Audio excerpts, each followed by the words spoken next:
Will they raise interest rates to continue their fight against inflation? 2% is going to be long and challenging. And they still have some work to do. Remember, heading into this report, we knew that inflation was still hot at 6%. कुछ time से US में क्या चल रहा है?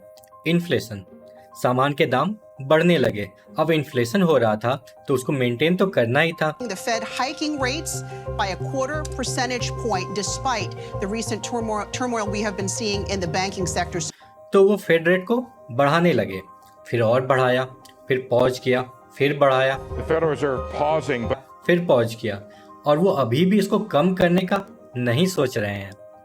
Now remember that July CPI inflation had hit a 15-month high of 7.44%. India में क्या हो रहा है?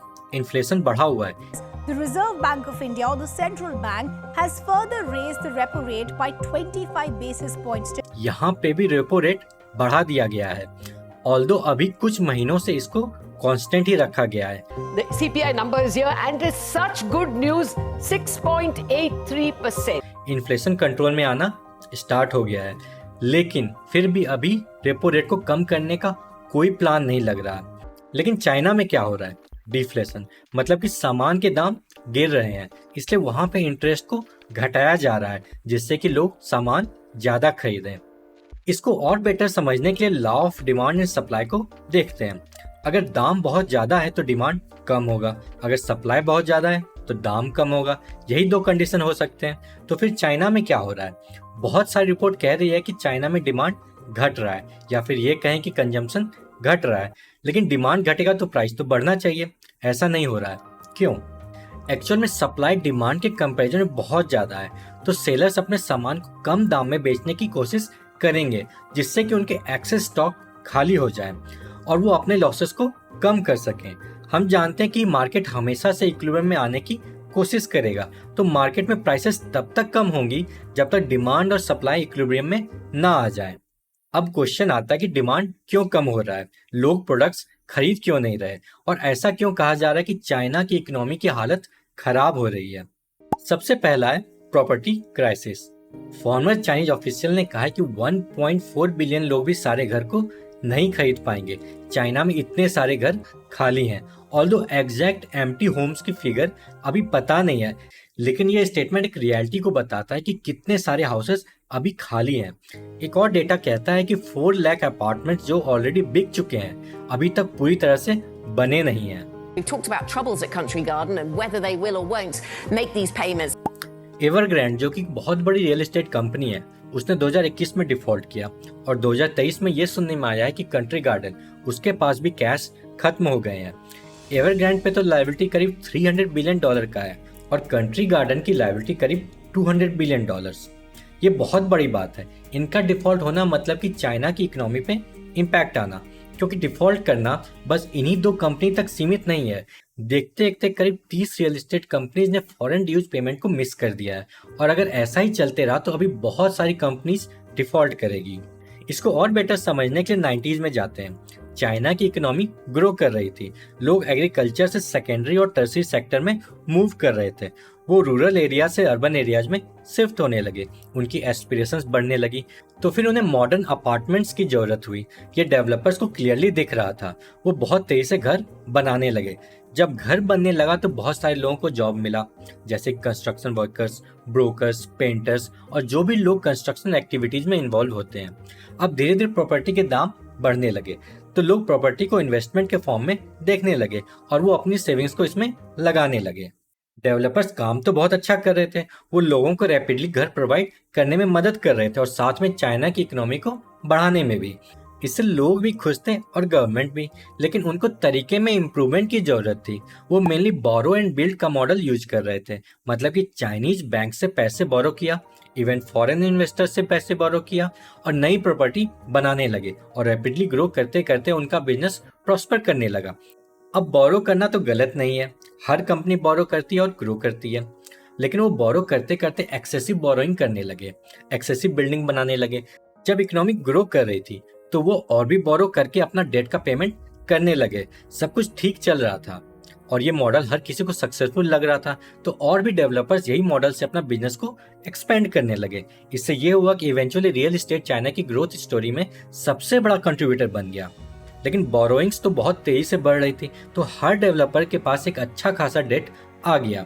अब चाइनीज गवर्नमेंट को लगा कि इससे इकोनॉमी पे इम्पैक्ट आ सकता है।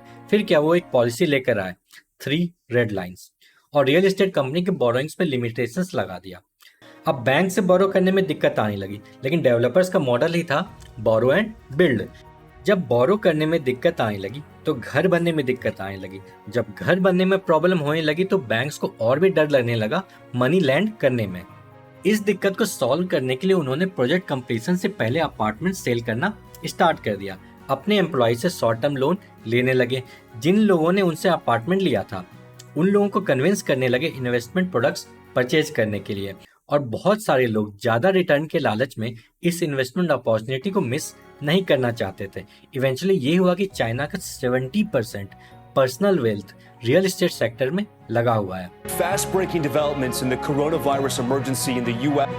France has started to screen arrivals from China for COVID-19. That COVID-19 can be characterized as a pandemic.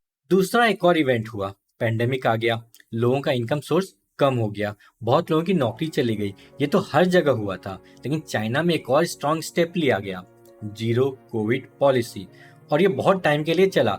इसके कारण बहुत सारे लोगों का इनकम सोर्स खत्म हो गया। अब इनकम खत्म हो गया तो लोगों के पास पैसे ही नहीं रहेंगे खर्च करने के लिए, तो फिर वो सामान नहीं खरीद पाएंगे। अब जब लोग सामान ही नहीं खरीद पाएंगे, या फिर ये कहें कि घर ही नहीं खरीद पाएंगे, तो ऑलरेडी इतनी सारी इन्वेंट्री बनी हुई है, उन सब का क्या होगा? वो बिकना बंद हो गए। इससे ये हुआ कि रियल एस्टेट कंपनी का इनकम सोर्स खत्म हो गया। अब उनको कहीं से पैसे चाहिए कि प्रोजेक्ट बना सकें, लेकिन पैसा मिलना मुश्किल होने लगा और वो डिफॉल्ट करने लगे। एक और चीज ये भी है कि लोगों का मैक्सिमम वेल्थ रियल एस्टेट में लगा हुआ है, और वो लोग इसको बहुत दिन से सेफ बेट मान रहे थे। अब उसका वैल्यू ही गिरने लगा तो लोगों का सेंटिमेंट डाउन हो गया, उनका प्रॉपर्टी परचेज करने से इंटरेस्ट जाने लगा, और तो और साथ में उनको ये भी लग रहा था कि डेवलपर्स प्रॉपर्टी को कंप्लीट नहीं कर पाएंगे। इससे ये हुआ कि प्रॉपर्टी को सेल करने में दिक्कत आने लगी और साथ साथ कंप्लीट करने में भी।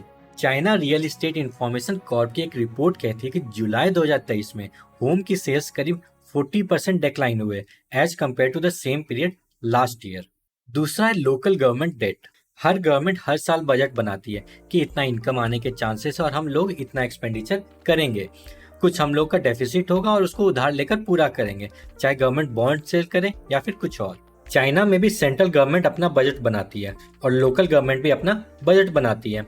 लोकल गवर्नमेंट अपना इनकम डिफाइन करती है और एक्सपेंसेस भी डिफाइन करती है। अगर एक्सपेंसेस इनकम से ज्यादा होगा तो डेफिसिट होगा और उसको पूरा करने के लिए कहीं से बोरो करना पड़ेगा।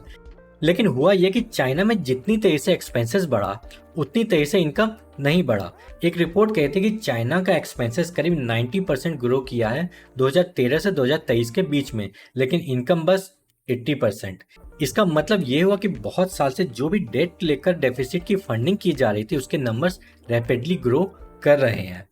एक एग्जांपल लेते हैं। मान लेते हैं मेरा एक्सपेंसेस इनकम से ज़्यादा हो रहा है और मुझे कुछ समय बाद उधार लेना ही पड़ता है, तो मैं कोशिश करूंगा कि या तो इनकम बढ़ जाए या फिर एक्सपेंसेस कम करूं। चाइना में लोकल गवर्नमेंट के एक्सपेंसेस इनकम से ज़्यादा कंटिन्यूसली हो रहे थे और वो डेट कम करने में ज़्यादा फोकस नहीं कर रहे थे, क्योंकि लोकल गवर्नमेंट को प्रेशर था कि वो अपने रीजन में ज़्यादा इन्वेस्टमेंट करें जिससे कि चाइना की इकोनॉमी ग्रो करे। अब इस कारण उनको डेट लेना पड़ा और बहुत सारे ऑफ द बुक डेट्स भी लिए गए। कुछ डेट उन्होंने लोकल गवर्नमेंट फाइनेंसिंग व्हीकल से उठाए और कुछ डेट बैंक से लिए।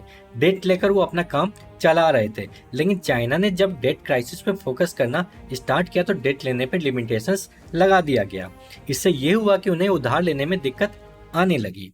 जो भी लोकल गवर्नमेंट डेट ले रहे थे तो उसका पेमेंट तो उनको करना ही होगा, तो वो पेमेंट कैसे कर पाएंगे?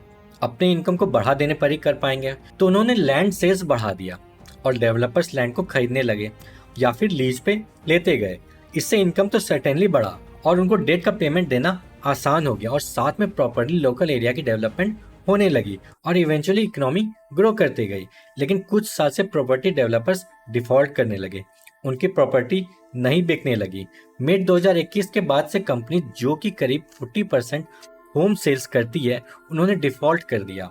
जब ये होने लगा तो वो लैंड खरीद नहीं पाएंगे, तो लोकल गवर्नमेंट का मेन सोर्स ऑफ रेवेन्यू कम हो गया। अब रेवेन्यू कम हुआ तो उन्होंने जो डेट लिया था उसका पेमेंट करने में दिक्कत आने लगी। और तो और LGFV local government financing vehicle, जिसके थ्रू लोकल गवर्नमेंट ने डेट लिया था, वो भी तो मेनली बॉन्ड को ही सेल करके लिया गया था। उस बॉन्ड में से करीब 2 ट्रिलियन युआन की मैच्योरिटी 2023 में हुई है और करीब 2 ट्रिलियन युआन की मैच्योरिटी 2024 में है। अब LGFV को पेमेंट नहीं मिलेगा तो उनको आगे इन्वेस्टर को पैसे देने में दिक्कत आने लगी है। उनको पेमेंट करने में दिक्कत होने लगी तो इन्वेस्टर्स उसमें पैसे लगाने से डरने लगे। इवन शैडो बैंकिंग, जिससे पैसे आते थे, वो आने में प्रॉब्लम आने लगी। तीसरा है शैडो बैंकिंग। ये बहुत इंटरेस्टिंग है। हुआ ये कि 2008 में फाइनेंशियल क्राइसिस हुआ, अब उसको मिटिगेट तो करना ही था, तो चाइना ने 2009 में स्टिमुलस पैकेज अनाउंस किया करीब 4 ट्रिलियन युआन का। अब उस स्टिमुलस पैकेज को फंड करने के लिए बैंक से पैसे लिए गए। जब बैंक से पैसे लिए गए तो उसका पेमेंट तो बैंक को चाहिए ही है, लेकिन हर गवर्नमेंट ने अपनी कैपेसिटी से ज़्यादा का लोन ले लिया। अब उसका पेमेंट देने के लिए उन्होंने फिर से डेट उठाया, इस बार शैडो बैंकिंग से। 2012 से 2015 के बीच में बहुत ज़्यादा म्यूनिसिपल कॉर्पोरेट बॉन्ड इशू हुए। बेसिकली शैडो बैंकिंग एक ऐसा इंस्टीट्यूशन है जो कि ट्रेडिशनल फाइनेंशियल सेक्टर के बाहर ऑपरेट करता है। उसमें रेगुलेशंस कम होते हैं। ये इंस्टीट्यूशंस मेनली इन्वेस्टर्स को बैंक डिपॉजिट के कंपैरिजन में हाई रिटर्न्स देते हैं। एक रिपोर्ट कहती है कि 2008 से 2011 के बीच में वेल्थ मैनेजमेंट प्रोडक्ट्स, जो कि basically of balance sheet deposits है, वो करीब 3 ट्रिलियन RMB थी। 2012 में 2.5 ट्रिलियन RMB और 2013 में 3.1 ट्रिलियन RMB। सर्टेनली इससे पता चलता है कि लोकल गवर्नमेंट कितना ज़्यादा शैडो बैंकिंग पे डिपेंडेंट हो गए थे। अब ये क्वेश्चन आता है कि शैडो बैंकिंग वाले क्यों पैसे लगा रहे थे LGFVs में। बेसिकली कोई भी म्यूचुअल बॉन्ड्स को ज़्यादा सेफ माना जाता है क्योंकि उसको गवर्नमेंट इशू करती है। राउटर्स की रिपोर्ट कहती है कि 13.5 ट्रिलियन युआन के करीब के बॉन्ड्स इशू हुए हैं। अगर LGFV के पूरे डेट को देखें तो वो करीब 60 ट्रिलियन युआन तक पहुंच गया है। इसमें बॉन्ड भी है, लोन भी है और शैडो बैंकिंग बोरोइंग्स भी है। अगर चाइना की GDP देखें तो वो करीब 121 ट्रिलियन युआन थी 2022 में। मतलब कि GDP का 50% डेट तो सिर्फ लोकल गवर्नमेंट के पास है। इससे ये अंदाजा लगा सकते हैं कि चाइना को ये डेट कितनी बड़ी प्रॉब्लम क्रिएट कर सकती है। फोर्थ है socio economic problems. Unemployment rate बहुत ज़्यादा हो गया है। इतना ज़्यादा हो गया कि चाइना ने अनएम्प्लॉयमेंट डेटा को पब्लिश करना ही बंद कर दिया है। प्रोटेस्ट होने लगे हैं, लोग विलिंगली प्रॉपर्टी का लोन पेमेंट करना बंद कर रहे हैं, डेवलपर्स डिफॉल्ट कर रहे हैं। तो लोगों को डर लगने लगा है कि डेवलपर्स प्रॉपर्टी को कंप्लीट कर भी पाएंगे या नहीं। साथ में कंज्यूमर कॉन्फिडेंस डाउन हो गया है, और वो क्यों ही ना हो। उनकी सेविंग्स की वैल्यू डिप्रिसिएट कर रही है, प्रॉपर्टी क्राइसिस हो रहा है। जो भी लोग डायरेक्टली और इनडायरेक्टली इस सेक्टर से रिलेटेड हैं उन पे इम्पैक्ट आ रहा है, चाहे कंस्ट्रक्शन वर्कर हो, इन्वेस्टमेंट कंपनीज हो या फिर कोई और। इसके कारण और भी बहुत सारे लोगों के जॉब्स जाने के चांसेस है। एक और बात ये भी है डेमोग्राफिक डिविडेंड। एक्चुअल में चाइना की पॉपुलेशन अब बेसिकली एजिंग पॉपुलेशन हो गई है। अब एजिंग है तो इकोनॉमी में कंट्रीब्यूट तो नहीं कर पाएंगे और वर्किंग एज पॉपुलेशन को उनको सपोर्ट करना पड़ेगा। इसके साथ साथ गवर्नमेंट को अपने बजट का कुछ हिस्सा ओल्डर पॉपुलेशन के लिए रखना पड़ेगा, जिससे कि उनके हेल्थ और रिटायरमेंट को सपोर्ट किया जा सके। ज़्यादा ओल्डर पॉपुलेशन का मतलब है कि वर्किंग एज पॉपुलेशन कम हो गया है, इकोनॉमी में कंट्रीब्यूशन कम हो जाएगा, इवेंचुअली कंजम्पशन डिक्लाइन करेगा और सर्टेनली इकोनॉमी डिक्लाइन करेगी। इसके बारे में हम और डीपली जीडीपी के फॉर्मूला से समझेंगे। जीडीपी का फॉर्मूला देखते हैं, consumption plus investment plus government spendings plus net exports. यहाँ पर हम बेसिक फॉर्मूला से ही समझेंगे कि चाइना की इकोनॉमी में एक्चुअली क्या हो रहा है। यहाँ पे मैं real GDP, nominal GDP, market prices या फिर फैक्टर कॉस्ट ये सब पे नहीं फोकस कर रहा।